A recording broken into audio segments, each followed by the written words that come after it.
শীতের তীব্রতা জনজীবনে প্রায় দুর্ভোগ নেমে এসেছে। বিশেষ করে যারা উত্তর অঞ্চলে থাকেন তাদের কষ্টের শেষ নেই। আমরা যারা ঢাকা শহরে থাকি তাদেরও অবস্থা প্রায় একই রকম। এখন বোঝা যাচ্ছে শীতের কি আনন্দ, শীতের কি মজা, শীতের কি ভালো লাগা। যাই হোক, আজকের এই কুয়াশা ঘন সকালবেলায় খুবই ভালো লাগছে আমার ভিডিওটা করতে এবং আপনাদের সাথে শেয়ার করতে পেরে খুবই ভালো লাগছে আমার।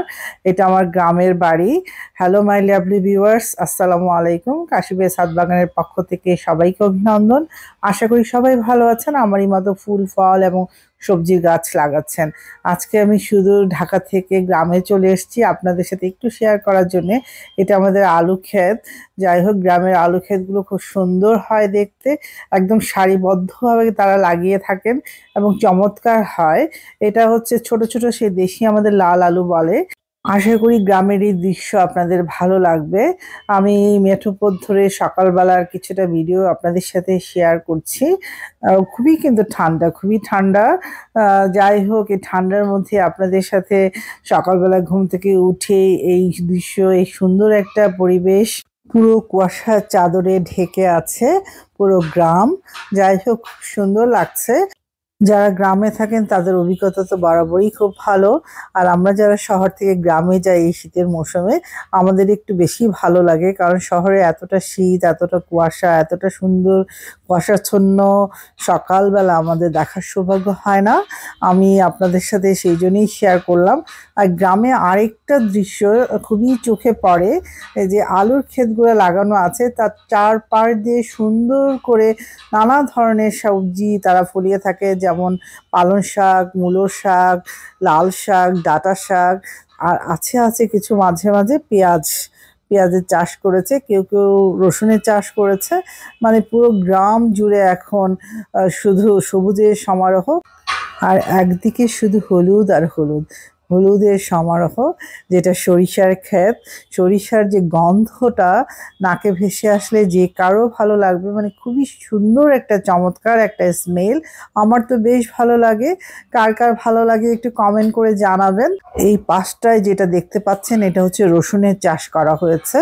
গ্রামের মানুষ এই সিজনে এক একজন এক একভাবে তাদের ক্ষেতটাকে রাঙিয়ে তুলে, কেউ রসুন, কেউ পেঁয়াজ, কেউ আলু, বিভিন্ন ধরনের সবজি, বিশেষ করে ফুলকপি, বাঁধাকপি, বেগুন। আর এই দিকটায় সবচেয়ে ভালো যেটা হয় শশার চাষ, মানে খিরাই বলে, এক ধরনের খিরাই হয়। মাঠ শুধু খিরাই চাষ করেন এখানকার আর যারা লোকাল পিপুল আছেন, গ্রামের লোকজন। আমার যারা ভিউয়ার্স বন্ধুরা আছেন তাদের সবাইকে নতুন বছরের অভিনন্দন। Happy new year 2025। সবাই নিশ্চয়ই খুব আনন্দ করেছেন। যে যেখান থেকে ভিডিও দেখছেন সবাইকে বলছি এই বছরটা যেন সবার ভালো যায়, সবাই ভালো থাকেন, আনন্দে থাকেন, পুরো বছরটা আপনাদের আনন্দ কাটুক। এর পরের যে দৃশ্যটা সেটা গ্রামের খুব অপরূপ একটা সৌন্দর্য। সেটা সবাইকে আকৃষ্ট করে, আমাকে তো ভীষণ ভীষণভাবে আকৃষ্ট করে। আমি প্রতি শীতেই কিন্তু শুধুমাত্র এই একটা আকর্ষণীয় গ্রামে চলে আসি, সেটা হলো সেই হলুদের সমারোহ, মানে সরিষার ক্ষেত। এই ক্ষেতগুলো মানে কাছে থেকে যারা ফিল করতে না পারেন তাদের কাছে বলে বোঝানো যাবে না আসলে কি একটা অসম্ভব ভালো লাগা, একটা মনটা ছুঁয়ে যায়। আর সরিষা ফুলের যে গন্ধটা, সেই গন্ধটা অসম্ভব ভালো, অসম্ভব ভালো, মানে প্রাণটাও জুড়িয়ে যায়। আর কার কার এই অপরূপ সৌন্দর্য ভালো লাগে অবশ্যই আমাকে কমেন্টে জানাবেন। আর কেমন লাগলো আজকের ভিডিওটা, আজকের পর্বটা, এই গ্রামের দৃশ্য আপনাদের সাথে শেয়ার করতে পেরে আমারও খুব ভালো লাগছে। আর একদিকে দেখেন খাল বয়ে গেছে, এটা গ্রামের একটা চিরাচরিত দৃশ্য। এই দৃশ্যের সাথে আমরা সবাই পরিচিত। একদিকে সরিষা ক্ষেত, একদিকে ধান ক্ষেত, মাঝে মেঠো পথ, আর দুই ধারে এরকম নালার মতো থাকে। একটা সুবিধা হলো সুবিধা মতো ক্ষেতে সেচ দেওয়া যায়। আজ সরিষা ক্ষেতে আসার একটা উদ্দেশ্য আছে, সেটা হলো এখান থেকে কিছু ফুল কালেক্ট করে নিয়ে যাব, সরিষার বড়া করব ডাল দিয়ে। এবং কার কার সরিষা বড়া পছন্দ সেটাও আমাকে কমেন্টে জানাবেন। অবশ্যই আমার ভালো লাগবে, কারণ আমার তো ভীষণ ভীষণ ভালো লাগে।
পুরো গ্রামের মেঠোপথ ধরে শুধু হেঁটেই যাচ্ছি, শুধু সবুজ আর সবুজ, একদিকে হলুদ, খুব অপরূপ সৌন্দর্য, অপরূপ সুন্দর দৃশ্য।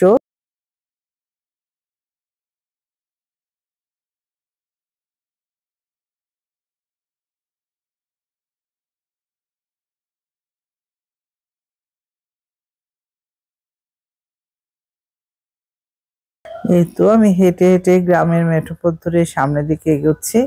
গ্রামের রাস্তাঘাটগুলো সবসময় এমনই থাকে, খুবই চমৎকার এবং সুন্দর। কার গ্রাম ভালো লাগে অবশ্যই কমেন্টে জানাবেন। একটা রাজহাঁস হেঁটে যাচ্ছে। বর্ষার সময় যদি আসি তাহলে এটা আরেক রকমের একটা সৌন্দর্য।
আজ এই দিয়ে শেষ করছি ভিডিওটা।